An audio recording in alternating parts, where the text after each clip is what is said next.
Уштинашка добро вечер на сите.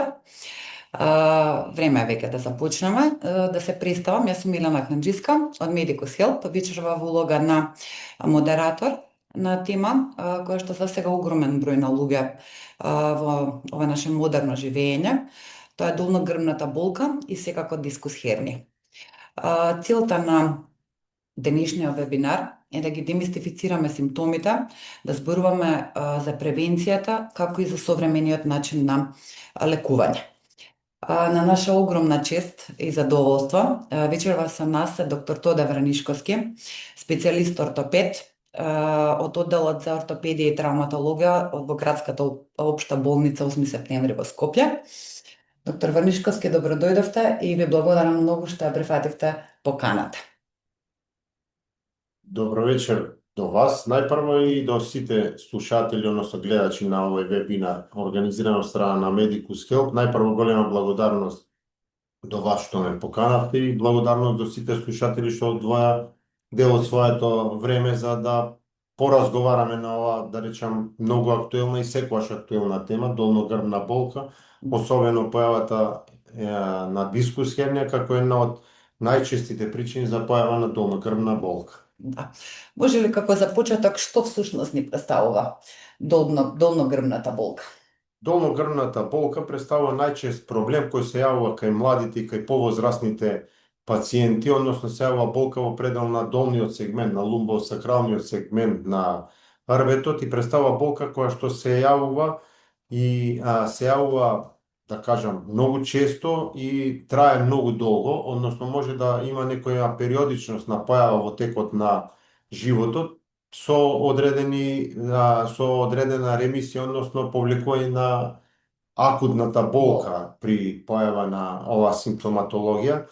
Самата болка може да биде акутна или хронична, со тоа што различна е причината која предизвикува појава на болка при акутните состојби на долногрбна болка и при хроничните состојби на долногрбна болка. Најчесто може да настане како резултат на лошо телесно држење, долго седење или стоење на пациентот, несоодветно кревање на тешки предмети и стегнување на мускулатурата која се јавува кај секој пациент, односно развојот на таа мускулатура е различна кај секој пациент. Кај речиси 80% од популацијата долногрбната болка се јавува во текот на животот, при што кај најмалку 50% од пациентите кои што се јавува долногрбната болка, самата болка рецидивира и до неколку пати во текот на животот, односно од самото прво појавување на таа болка, самата болка може да рецидивира, односно да се јавува неколку пати во текот на животот, провоцирана од различни причинители, при што само кај 5 од нив, од дијагностицираните пациенти кај кои е дијагностицирана појавата на долногрбна болка, преминува во хроницитет, односно таа болка, да кажем, условно трае се додека не биде решена причината за појава на таа долногрбна болка. Се јавува најчесто е во најпродуктивниот период од животот, односно помеѓу 30-тата и 50-тата година од животот, статистички кај 4 до 6% се јавува кај работоспособните жени, а кај 5 до 7% кај работоспособните мажи. Морам да кажам дека најчеста причина за појава на долногрбна болка е појавата и присуството на дискус хернија, што е всушност генерално нашата тема за вечерва. Може и да си продолжиме баш со ова прашање, односно со вашите одговори на ова прашање, што е дискус хернија? Дискус хернијата представува состојба при која дискот, односно интервертебралниот сегмент на секој рбетен столб, кој што анатомски е сместен помеѓу пршленските тела по целата должина на рбетот, односно целата должина на рбетниот столб, кој што служи како амортизер помеѓу тие тврди, односно коскените делови на рбетниот столб, излегува надвор од своето лежиште, односно од просторот кој го формираат пршленските тела, односно излегува надвор од лежиштето, односно влегува и притиска во просторот кој што условно кажано не е негов, односно во рбетниот канал и форамените, односно отворите низ кои излегуваат радикуларните делови на на рбетниот стол. Притиска на нервните структури кои што излегуваат од форамените и со тоа доведува до појава на болка. Таа е широко распространета болест, дискус хернијата се јавува и кај младите и кај возрастните пациенти, што често и после конзервативно лекување и оперативен третман на самата болка има незадоволителни резултати. Зошто? Затоа што може да има останато сегментот причината на појавата на таа дискус хернија која што притиска на радиксите, а најчесто се јавува и на ниво погоре или подолу од нивото кое што е третирано, да било тоа да е конзервативно или оперативно лекувано. Широко распространета болест и кај младите и кај возрастните пациенти, најчесто кај 75 до 80% од пациентите кај кои што е диагностицирана појавата на дискус хернија се јавува на ниво на лумбосакралниот сегмент, односно на последните 5 пршленски тела, а околу 90% од тој сегмент е на ниво на L5-S1, односно последниот лумбален и првиот сакрален прштен на рбетниот стол. Да кажам чисто информативно, уствари слушателите се веќе информирани дека дискус хернијата, односно градбата на дискус хернијата се состои од анулус фиброзус, односно надворешен фиброзен прстен кој што ја држи цврсто таа содржина, односно меката, условно кажано меката содржина на дискот, односно тој нуклеус пулпозус кој представува мек желатинозен дел на дискот и всушност тој е амортизер помеѓу пршленските тела кој овозможува да ги имаме сите движења, односно да рбетниот столб да ги има сите движења во сите правци и да ја намалува уствари да ја амортизира болката при движење на рбетниот столб. Добро. Ова е широка тема за разговор. Ќе се потрудиме максимално да објасниме се што треба. Одиме на следниот слайд. Кои се најчестите симптоми на дискус хернија? Така, јас пред да разговараме, да кажем, за оваа тема за симптомите за дискус хернија би сакал да кажам дека медицински постојат предна и задна, односно најчесто е предната дискус хернија, односно проминирањето на дискусот во напред спрема према каналот на рбетниот столб и задната дискус хернијација која може да биде дорзомедијална, односно дорзолатерална, а самата дискус хернија може да биде поделена на 3 нива, односно протрузија на дискусот, каде што тој анулус фиброзус, односно надворешниот дел, односно тврдата обвивка на дискусот е зачувана целосно, екструзија, каде што е прекинат тој анулус фиброзус и дел од анулус фиброзус се наоѓа во рбетниот канал и прави голем притисок и појава на болка кај тие пациенти и секвестрација, односно дел од нуклеусот, односно мекиот желатинозен дел на дискусот, на рбетниот дискус, е веќе секвестрирано, односно одделен од самото лежиште и прави притисок во рбетниот канал. Најчести симптоми уствари за појавата на дискус хернија се радикуларна болка, односно народно кажано болка по долните екстремитети, по нозете која може да се јави било да е тоа билатерално, односно на едната нога или на двете нозе, болка во половината со и без невролошки дефицит, односно губење на грубата моторна сила на нозете и нарушување на површниот сензибилитет на нозете, односно долните екстремитети и она што ќе не наведе дека има проблем со дискус на одредено ниво на лумбосакралниот сегмент пациентот кој се јавил на преглед е присуството на позитивни тестови за испитување. За докажување кој што ги имате вие. Така.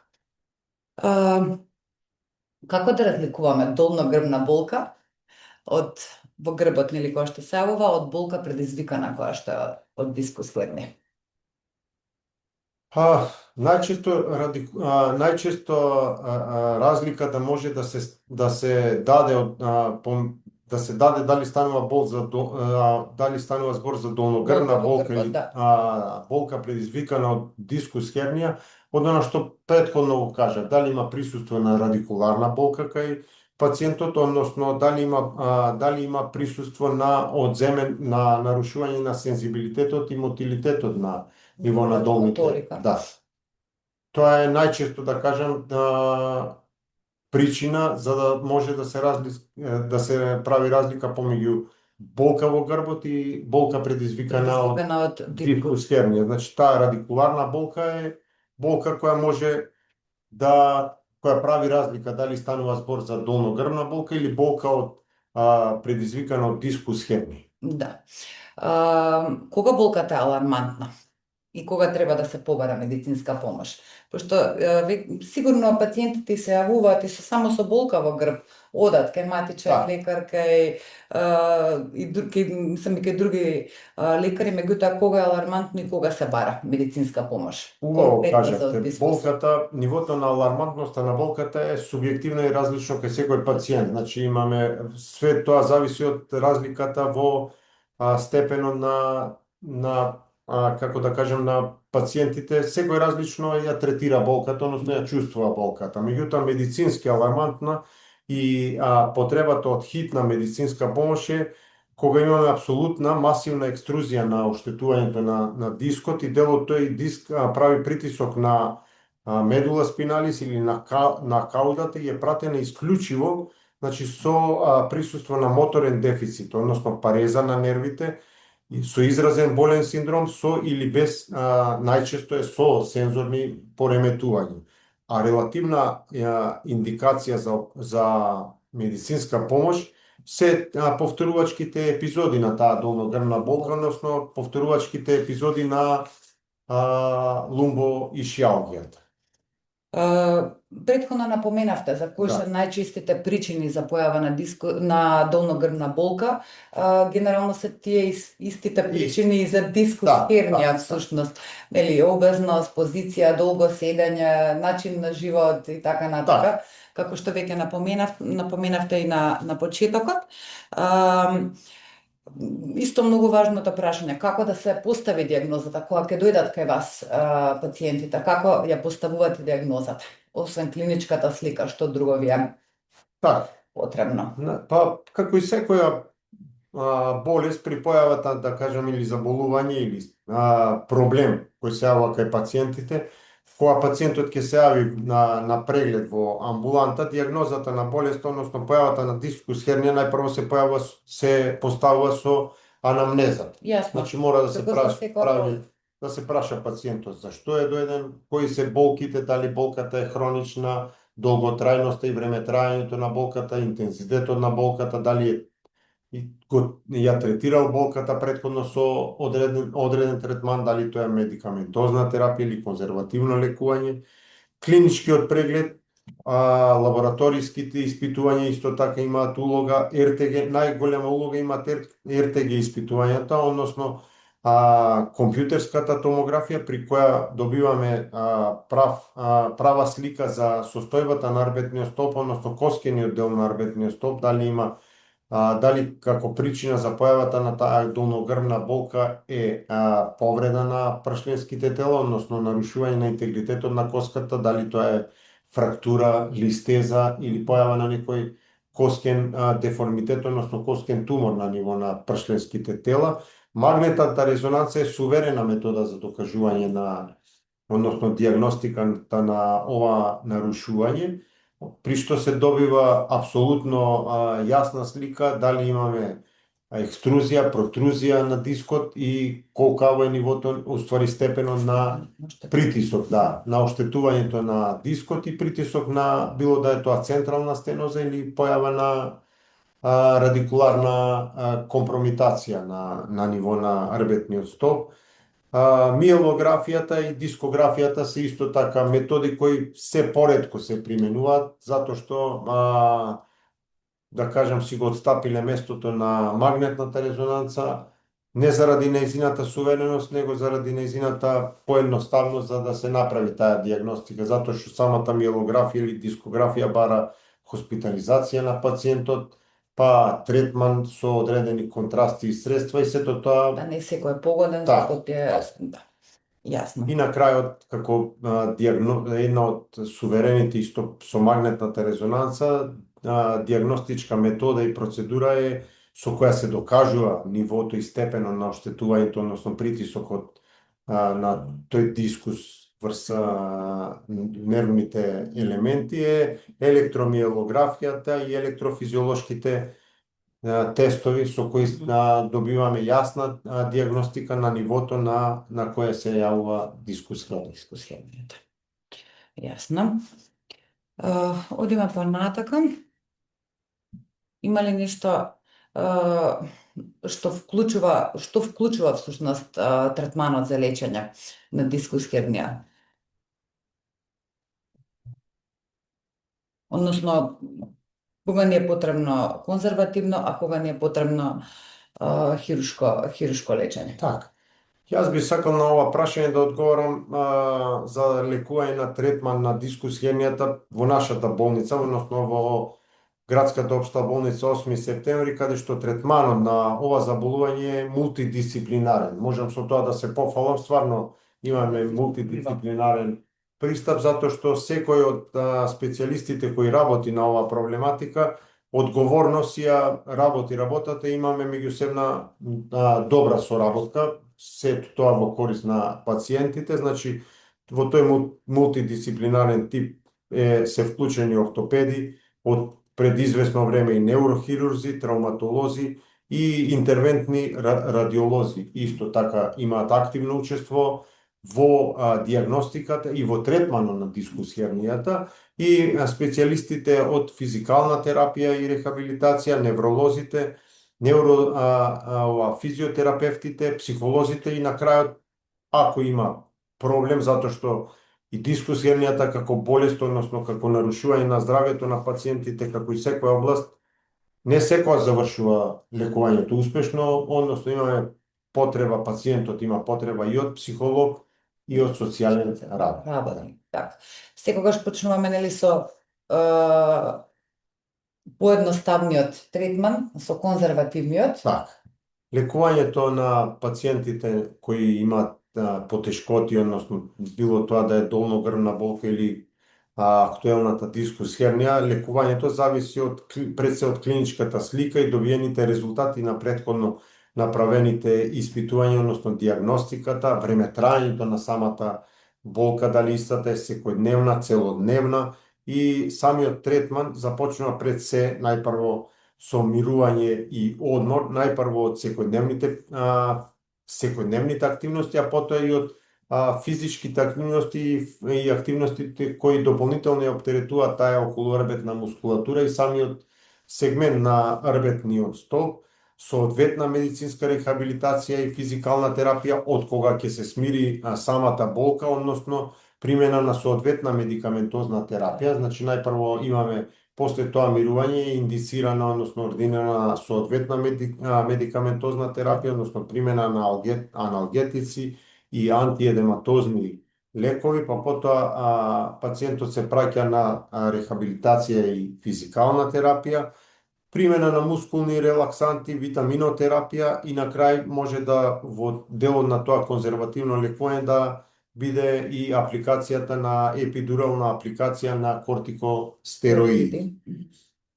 Индикациите за хирушкиот третман на пациентите, односно на Веќе го напоменав, да, го кажавте. Може да биде, индикацијата може да биде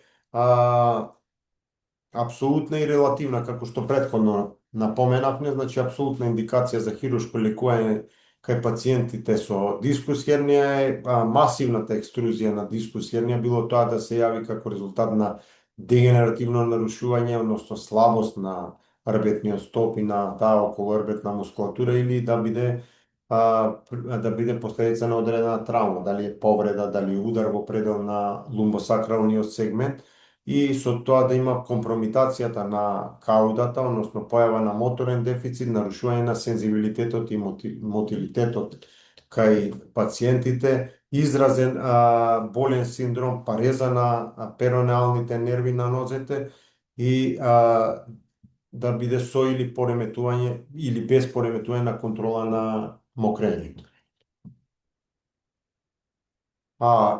Додека релативна индикација, да кажем, за оперативно лекување е појавата на репетирачки, односно повторувачки епизоди на ова лумбоишијалгија, затоа што кај секој пациент е различно. Може да дојде до повлекување, може да дојде до повторна појава на... Меѓутоа, таа периодичност не е точно определена на колку време може да се јави таа ремисија или појава на болест. Јасно.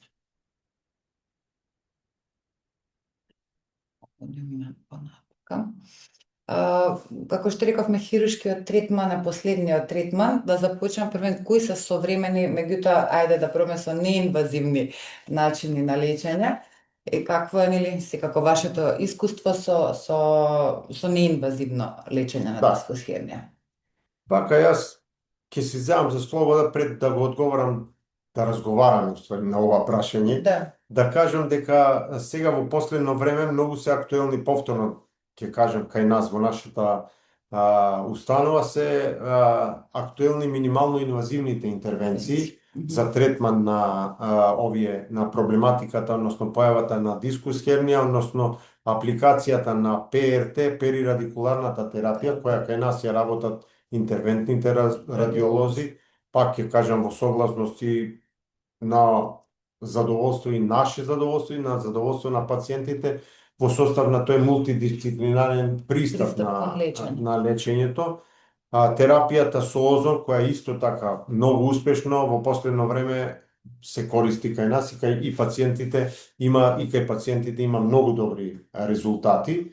Меѓутоа, сето тоа зависи третманот, дали тоа ќе е со ПРТ, дали ќе е терапија со озон, зависи од степенот на појавата, односно компромитацијата на рбетниот канал, односно медулата со дискус, со нивото, односно степенот на оштетувањето на тој дискус. Потоа веќе се преминува дали ако не дадат соодветни резултати овие инвазивни, да речам, интервентни третмани, тоа се применува на хируршко лекување.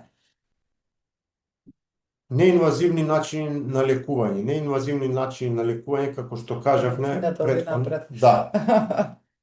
пред да кажеме за дифузионата трансдермална лепенка, односно арткюрот, која ќе кажам подоцна како, да речем условно, во наводници ја открив јас лично, морам да кажам дека во неинвазивните, односно конзервативно лекување, како што претходно напоменав, спаѓа апликацијата, односно примената на соодветна медикаментозна терапија, соодветна медицинска рехабилитација и физикална терапија и примената на одредени аналгетици кои било тоа да се даваат мускулно или перорална апликација. Значи, дифузионата трансдермална лепенка, односно арткюрот,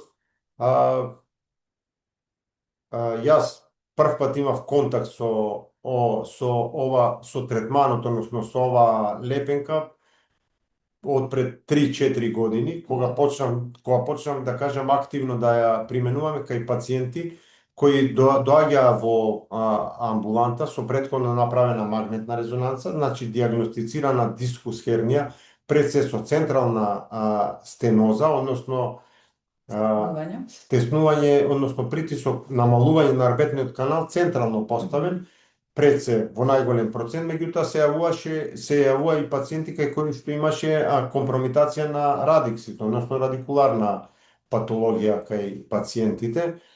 Претходно имав контакт со ова лепенка благодарение на Бети Милковска, меѓутоа многу време ни требаше, 3-4 години за да се убедиме меѓутоа од кога, да кажам, почнавме да ја применуваме, морам да кажам, кај пациенти кај кои имаше апсолутна индикација за примена на ова лепенка, кои се поменети апсолутни индикации, кај пациенти кај што има стеноза на арбетниот канал, кај пациенти кои имаат силна паравертебрална мускулатура и кај релативно помлади пациенти кои се физички активни пациенти, да.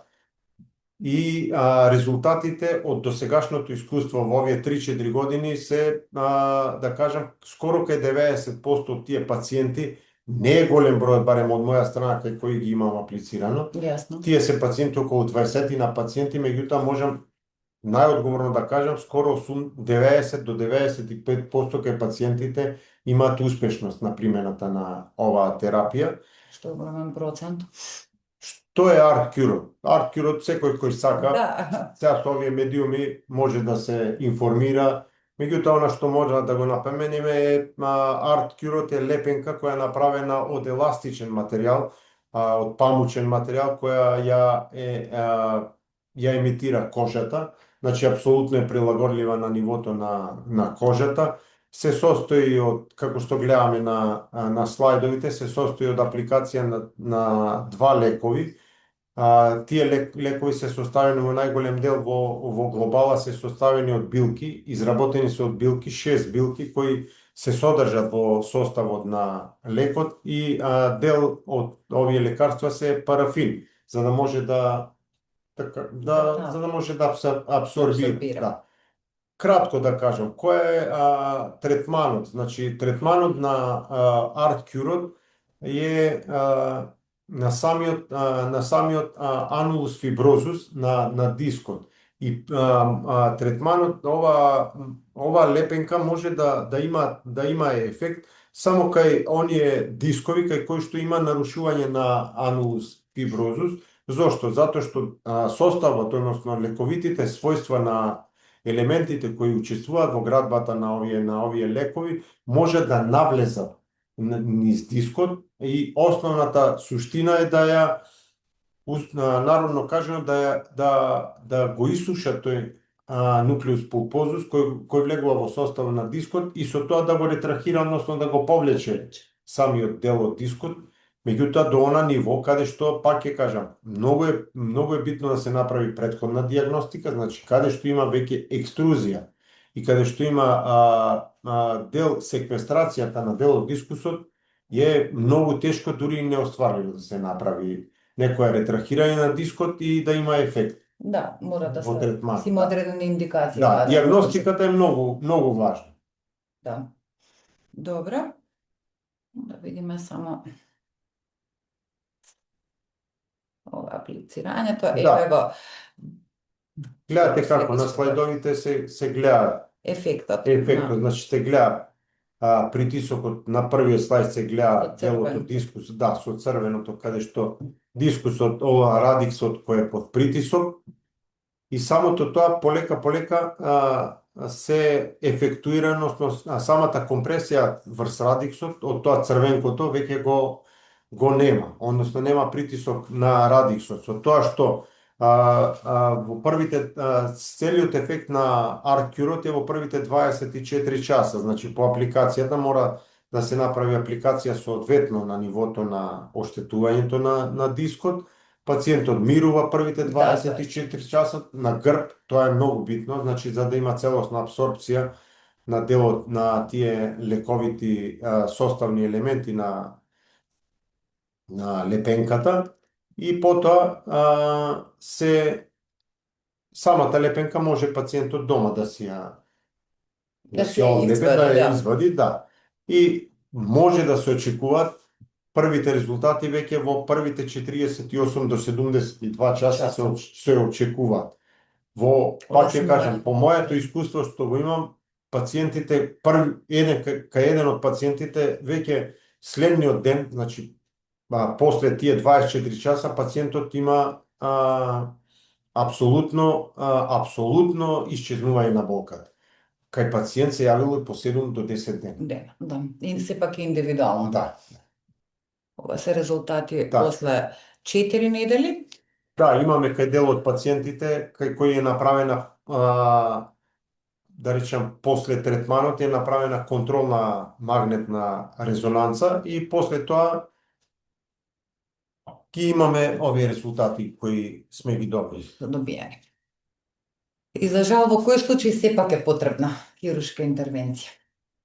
Хирушката интервенција на дискус хернијата е пак ќе се навратам веќе по трети или четврти Да. пат да кажам дека хирушката интервенцијата, односно генерално се јавува кај пациентите кај кои се присутни тешки, прогресивни и неповратни невролошки дефицити, односно кои можат да барат, односно состојби кои барат итна декомпресија за се со цел да се спречи трајното оштетување на нервите, односно трајното оштетување било тоа да се на сензибилитетот или мотилитетот на долните екстремитети, а приманите апсолутни контраиндикации на сите нивои на арбетот вклучуваат синдромот на Кауда еквина, односно синдромот кај кој што има итна состојба, односно масивна лумбална дискус хернија која ги компромитира нервните завршетоци на основата, односно долниот сегмент на арбетот, при што самите симптоми вклучуваат дисфункција на мочниот меур, дисфункција на цревото, односно појава на инконтиненција, анестезија, односно предходно аналгезија, анестезија на седалната, односно на глутеалната мускулатура, значи пациентот има болка и нечувствителност на предел на глутеалната, на седалната мускулатура, и како и тешки, односно прогресивни невролошки дефицити на носет.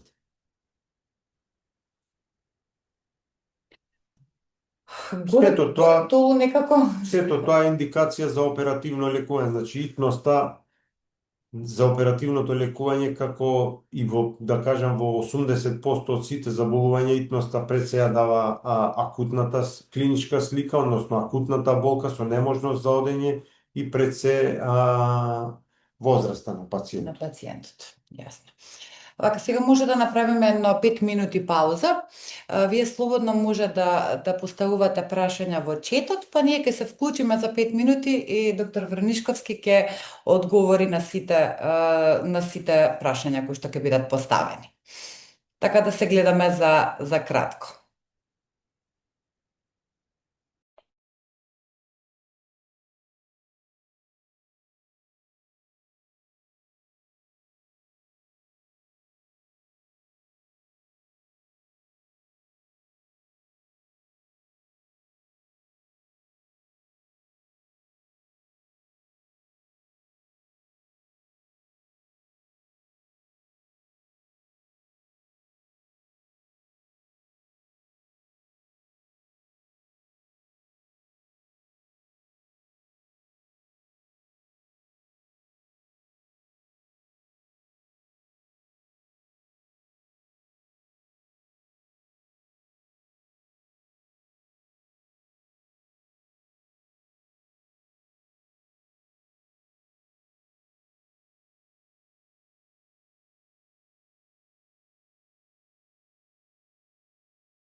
повторно сме назад.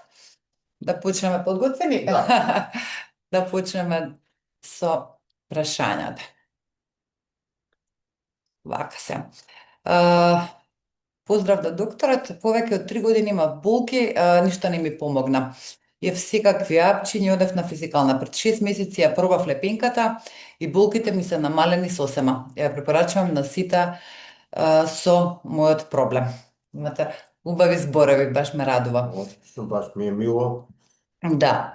Која метода е подобра за добивање на точни резултати дека пациентот има дискус хернија? Па како што претходно кажав, да не се повторувам, би ја кажал најдобрата. Најдобра суверена метода е магнетната резонанца. Со магнетната резонанца се утврдува нивото и степенот на оштетувањето на дискусот, а со самото тоа и начинот на третман на тој дискус. Дали ќе биде конзервативно или оперативно лекувањето на дискусот. И после магнетната резонанца е друга метода за докажување електромиелографијата, односно неврофизиолошките испитувања. Добро. Која метода е, ова го прочитав, се извинувам. Да, ова не од Илија, значи, дали лепенката може да се аплицира самостално во домашни услови или мора амбулантно да се аплицира? Апсолутно амбулантно. Да. Значи, апсолутно амбулантно и не без диагностицирана промена на интервертебралниот диск. Затоа што нема многу, меѓутоа кај лепенките има неколку апсолутни контраиндикации за аплицирање на овие лепенки. Пред се тоа е диабетот, кај пациентите со диабет, кај пациентите кои можат да развијат алергија на некои од лекарствата. Што се билки генерално составот е така. И кај пациентите кои имаат неконтролиран висок притиск. Значи, сето тоа може да доведе до компромитација на општата состојба и на здравјето на пациентите, а верувам дека никој од нив не би сакал тоа дома да се случи. Така да се строго во амбулантски услови. Одлепувањето на лепенката може. Тоа може, да, не е страшно. Дали болките од дискус хернија може да се зголемат или појават за време на бременост? Марија Димовска не прашува.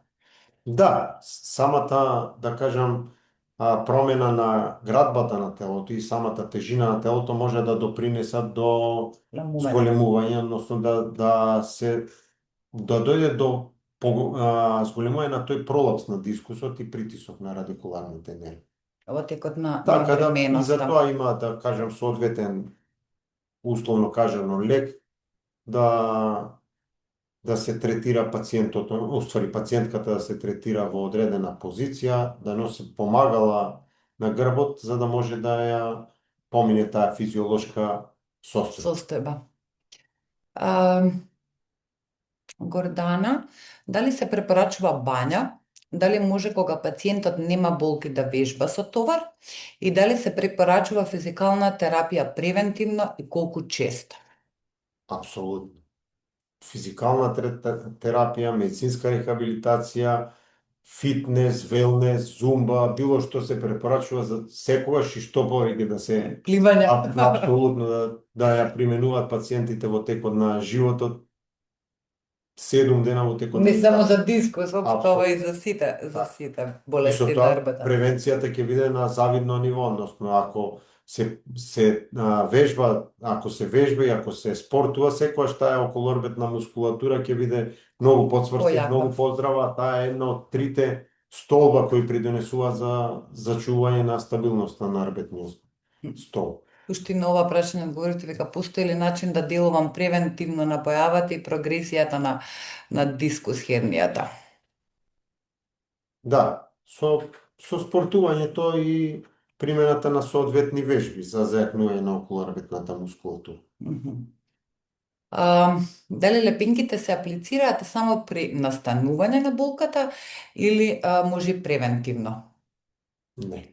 Превентивно не може да се, затоа што нема причинител за апликацијата, односно ако нема причинител, никој не верувам дека некој од пациентите прави превентивна магнетна резонанца на рбетниот столб, што би било ако би добил дискус за одредено време. Дали за ишијална болка, трнење само малце, трнење на ногата надолу, може да се аплицира на кичмата лепенка и кој доктор ги препишува лепенките, ортопед или неврохирург?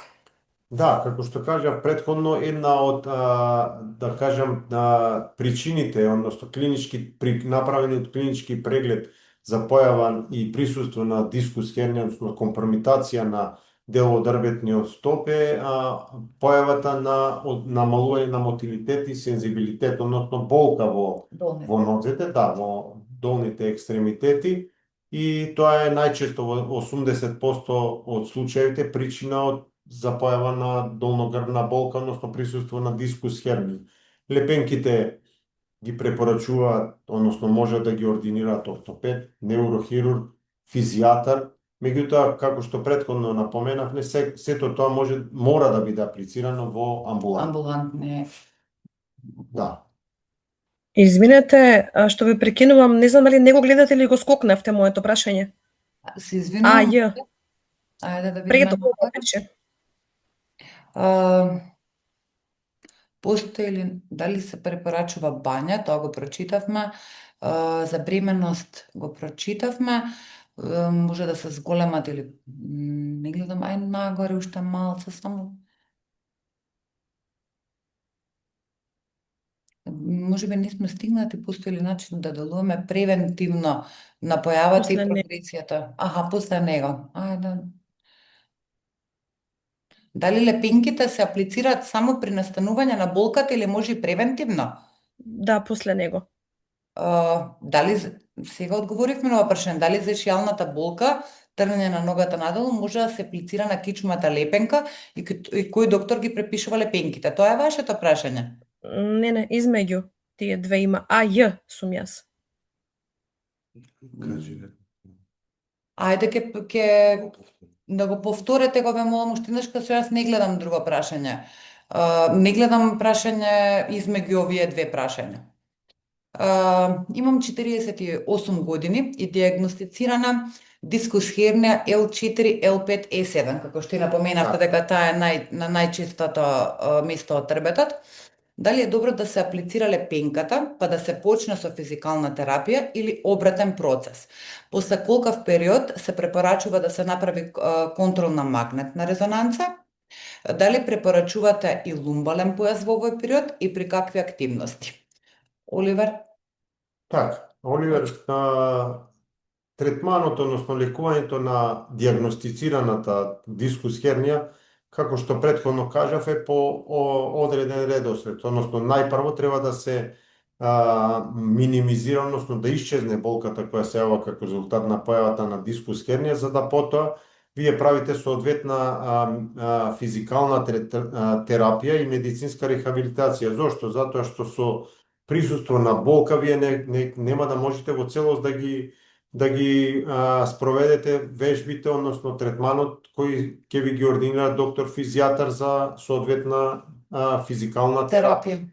Апликацијата на лепенките се независни од третманот, односно времето кој ќе го поминете на физикална терапија, односно најдобро е да се аплицира во моментот кога имате акутна болка. И третото прашање беше, мислам, за контрол на магнетна резонанца. Најчесто се препорачува не порано од 5 до 6 месеци после апликацијата на лепенката, за да се направи контрол на магнетна резонанца. И исто дали да се носи, дали се препорачувате лумбален појас во овој период и при какви активности? По моето искуство, да кажам, јас кај млади пациенти, 48 годишен пациент, не препорачувам примена на такви помагала за лумбосакралниот дел, односно појас. Зошто? Затоа што најдобро е со одредени вежби да се зајакни таа околурбетна мускулатура, затоа што ако се потприме на помошта на тој појас или на корсет, тогаш уште повеќе ќе доведеме до ослабење на мускулатурата. Герат Скопје не прашува диагностицирана лезија на нервен систем во двете нозе.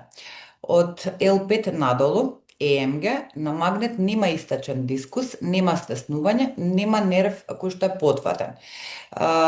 Вика, месец дена едва се движев на штаки, сега болките се намалија. Дали можам на физикална да почнам? Имам и хемангиом на Т11 и Т12. Па тоа би почнал од назад. Хемангиомот не е причина за да не одите на физикална терапија, тоа е, да кажем условно, случаен наод при правењето на магнетната резонанца и не е причина за појавата на оваа клиничка слика која пациентот ја наведе во своето прашање. Апсолутно може да оди на физикална терапија, нема никаква, најверојатно претпоставувам по ова, меѓутоа без клинички преглед е неблагодарно да се поставува диагноза. Има компромитација на подолните сегменти, односно на ишијадичниот нерв, кои се крајни делови на хрбетниот столб, кои прават притисок, односно болка во таа глутеална регија и во долните сегменти на екстремитетите. Габриела, дали со почетна фаза на дискус хернија на вратот, конкретно на Т5, Т6, C5, C6. C5, се извинам, да. Пети и шести Пети и шести на вратот, цервикален дел. Да. Може да се почне најпрво со физикална терапија или потребни се други третмани? Ви благодарам.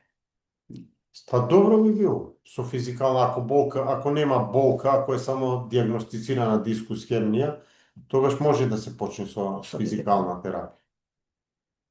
Илија, дали декомпресија со современи компјутеризирани апарати со компјутерско таргетирање на оштетениот диск е ефикасно за дискус хернија и во кој процент?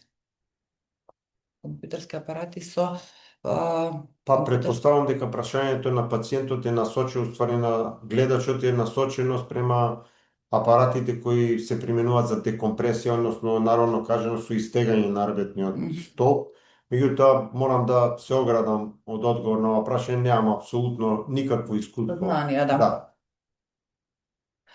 При диагноза на дискус хернија на 4-ти и 5-ти пршлен, на колку време препорачувате да се повторува физикална терапија? Еднаш или два пати годишно? И дали секојдневните вежби со зајакнување на корот може да ја подобрат состојбата за да не се повтори болка?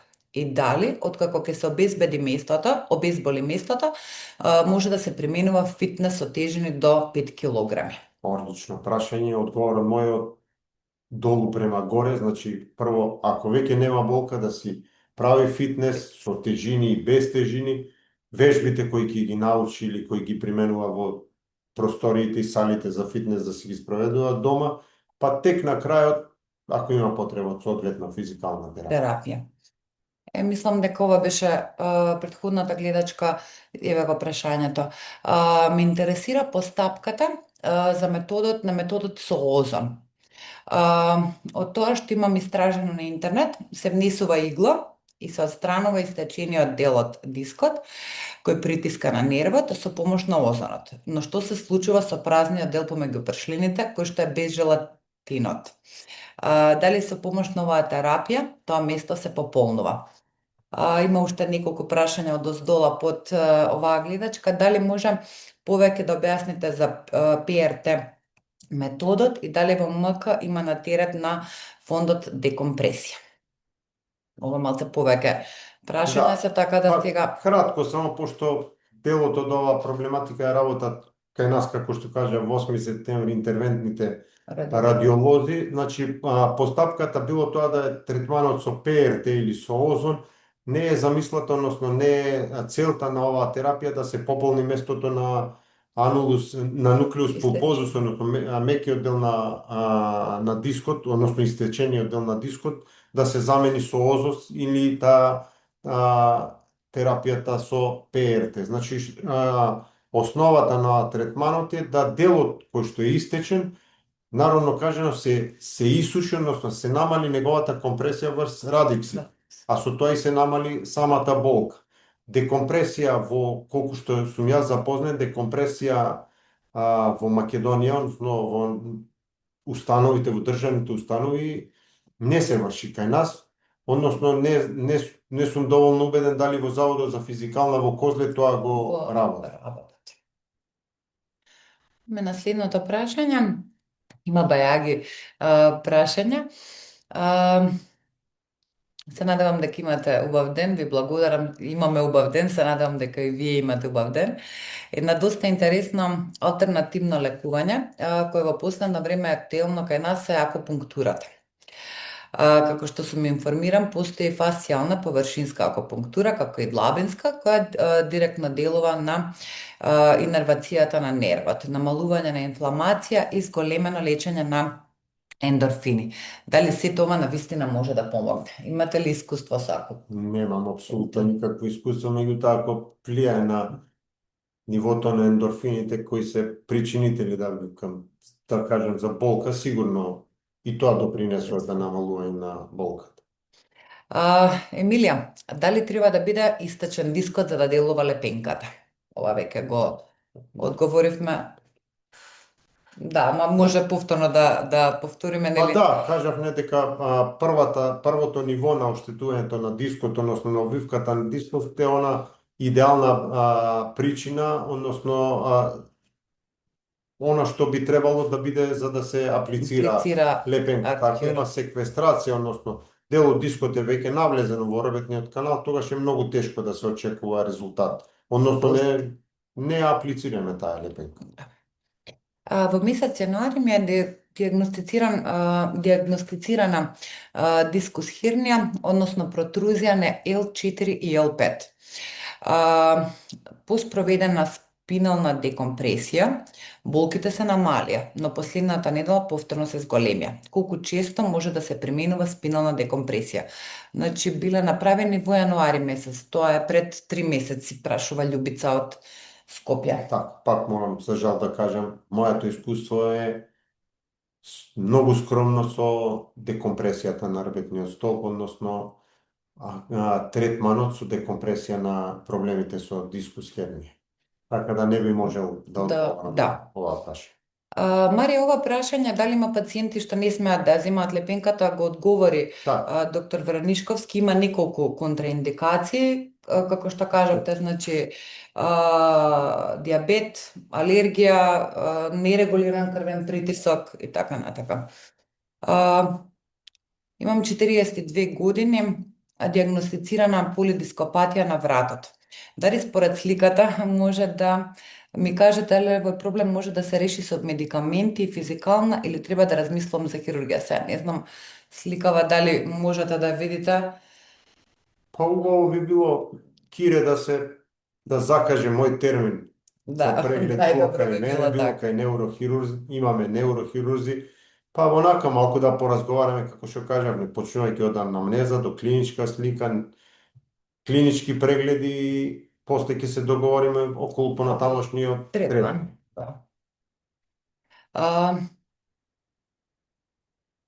Колку и како делува, влошува физичката активност, веќе ова го одговоривме. Дали има пациенти кои не смеат да залепат лепенката, и ова го одговоривме. Дали мора да биде истечен дискот, народски кажано да. Дали за L5 S1 дискус би препорачале одредени вежби и додатоци во исхраната? За додатоци во исхраната не, тош не спомнавме. Има ли нешто што би помогнало плюс? Па не. Мислам дека, како и за се друго, здравата храна и умерената исхрана, да кажам, и предпоставам дека и за ребетот ќе допринесе како и за сите други органи во телото. Јасно. Добар ден на сите, Милан. Добар ден. Имам прашање до докторот, би ме значил неговиот одговор. На ниво C6, C7. Имам сублигаментарна протрузија на дискот од парацентрален тип, субартрикуларно во десно со компресија, ви читам пала, на десниот неурален радикс, како и секундарна постериорна спинална стеноза. Сега не знам дали прочитавте диагнозата. Почнав со медикаменти, немаше ефект, потоа примив 3 инекции кетоналдија за памет-дексазон. Болките се уште се неподносливи. Веќе 1 месец во раката десна губам сила и имам големи болки и контракции во раката. Дали е потребна хирушка операција или како да продолжам? Милан. Па Милан исто би го замолил, сигурно има направено пошто ова објаснување кој го има наведено е дел од специјалистичкиот извештај од претходно направена магнетна резонанца, предпоставувам. Да не удостои со негово присуство во амбуланта и да поразговараме околу самата клиничка слика и третманот на неговиот проблем. Дали лепенката може да се аплицира само и без направен магнет, само ако имам РТГ снимка? Не. Исклучува магнет. Како што кажавме, мора да се оцени нивото на... Да. Каде ординира доктор Варенишковски? Во амбулантата на 8 септември, на одделот за ортопедија и травматологија. Ме интересира постапката со ова веќе беше прашање кој одговоривме на госпога Ана. Дали се секогаш индицирани визуелните иследувања РТГ, КТ и МРИ за диференцирање на болката и препознавање на истата? Дали е со потекло од дискус, бекоткивни структури, фасетни зглобови. Кои други клинички проверки и тестирања би довеле до скратување на временскиот период за конкретна диагноза, со тоа и скратување на периодот на обезболување и во колкав процент практично се валидни и веродостојни? Дека тешко се доаѓа до... Кратко да кажам, компјутеризираната томографија е суверена метода за докажување, односно диагностицирање на нарушување и пореметување на арбетниот столб на коскените делови, она како што пациентката наведе на фасетните нарушувања, односно проблематиката на коскениот дел на арбетниот столб, додека магнетната резонанца ни ги покажува сите останати мекоткивни проблеми и нарушувања кои се јавуваат на ниво на арбетниот столб, било да е тоа како резултат на појавата на нарушување на интегритетот на дискусот, било да е тоа појава на некоја задебелување на лигаментарниот апарат кој учествува во градбата на арбетниот столб, било да е тоа појава на мускулна некоја контракција или нарушување или појава на други пореметувања, односно присуство на туморозни формации кои исто така се причина за појава на долногрбна болка и нарушување на сензибилитет и мотилитет на нозете. Имам уште 3 прашања и вика од 19 часот полека треба и да привршуваме. Вика ја спомнавте зумбата. Гордана од Скопје, не знам дали од Скопје, ама така ми дојдова како на телевизија. Се јавува, ја спомнавте зумбата, но дали нагли движења и скокања со висок притисок може да направат поголем проблем? Предпоставувам дека пациенти со помал проблем со арбетот, односно со појава на дискус хернија и долногрбна болка, сигурно нема да работат, односно да применуваат зумба на почетокот на болеста, меѓутоа кај млади пациенти, односно кај млади луѓе кои одат на зумба, односно сето тоа го применуваат на фитнес, велнес или било да е тоа зумба, тоа околуарбетната мускулатура е цврста, здрава и апсолутно може да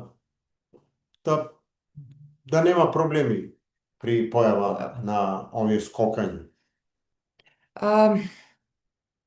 Сања, кој е најдобар момент за аплицирање на лепенката? Кога е акутна болката или кога е со намален интензитет? Кога е акутна болка. Кога е акутна болка. Ако има можност пациентот кај акутна болка, сега кажувам акутноста на пациентот да трае 7 до 10 дена и во тој период да се направи магнетна резонанца, тогаш е апсолутно најидеален период за апликација на лепенката. Дали само еден третман со лепенката е доволен за да се растерети болката или има потреба од повеќе третмани? Најчесто најчесто еден третман е доволен за растеретување на болката. Од тие 20 на пациенти кај кои сме аплицирале лепенка, само кај двајца се јавила потребата од аплицирање на уште една повторно после 6 месеци. Да. Периодот од една до друго аплицирање. Илија, само да се заблагодарам за организираниот вебинар и за одвоеното време на докторот и за неговите објаснувања и одговори на прашањата. Поздрав Илија и до вас. Тука веќе ние да превршуваме. Значи, да ви се заблагодарам на сите за активното учество. Доктор, на вас ви благодарам за исцрпните одговори за одвоеното време. Почитувани, вие бидете поздравени од мене, останете во добро здравје и не ги игнорирате болките во грбот. Фала ви вас за учеството во вашиот вебинар. Ви благодарам многу. Секое добро. Пријатно.